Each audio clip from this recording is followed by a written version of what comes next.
politicians' power in any kind of power that didn't exist previously, historically, they don't relinquish that power. They find new reasons to use it. Well, I think that's the history of lawmaking and political power in the United States. And I think that's why I tend to be bucketed in conservatives, because it means smaller government to me, right? There's multiple reasons why people classify themselves as that. But I look at things and I look at the preservation of individual liberty.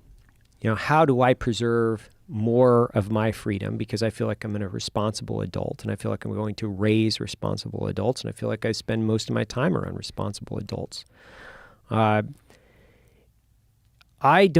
It's such a disconnect in individual philosophy when I find people that are actively looking for ways that they can forfeit their individual liberty and hand it over to somebody where they feel like they have a better interest in running their life than they do. Right. And I understand the balance between, we have to have certain laws and regulations that protect people against, overt dangers.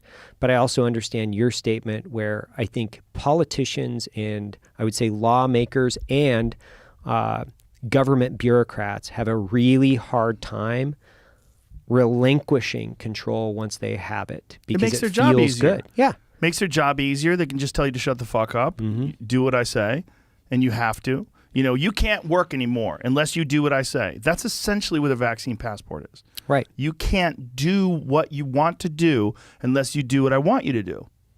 I mean, Don Lemon was talking about that openly on CNN. Yeah. Don't have a vaccine? Can't go to the supermarket. Don't have a vaccine? Can't go to work.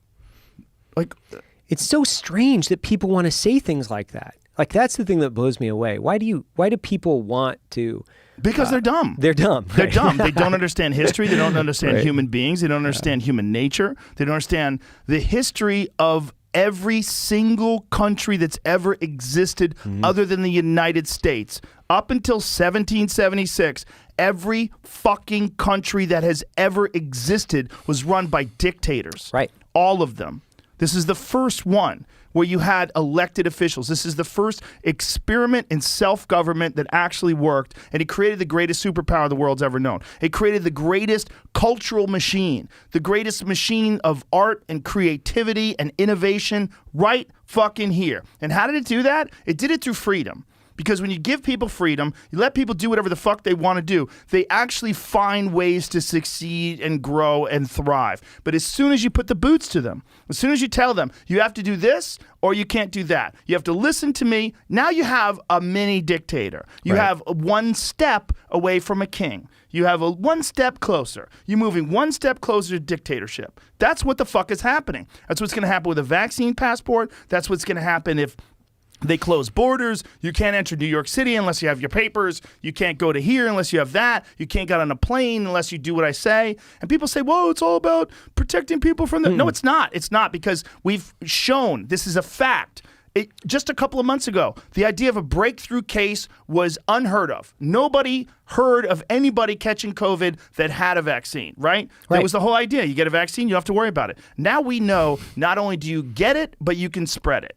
And some people have died. Apparently, it's a small number. I don't know what the numbers are, but I know that most people who get vaccinated, when they do have the disease, they have a better time of it than the people who are unvaccinated. But where are the people out there calling for people to get healthy? Where are the people out there calling for people to lose weight? 78% of the people in the ICU for COVID are obese. 78%. Where's that information being shared? Where's someone who's a leader who gets on TV and says, ladies and gentlemen, we've got to decrease our body mass. We've got to decrease our fat. We've got to make sure that people aren't overweight. We've got to make sure that people are healthy. Walk around your block. You don't have to do something complicated. Start drinking more water. Stop eating sugar. Start taking vitamins. You can increase the strength of your immune system. We can fight things off better. We can be a healthier civilization. Better for everybody, right? You don't hear a peep. All you hear is take this vaccine that doesn't even prevent you from getting the disease, or you can't go to the sauna or wherever the fuck you want to go. You can't go to the Broadway show. It's madness. It's madness. It really is madness, because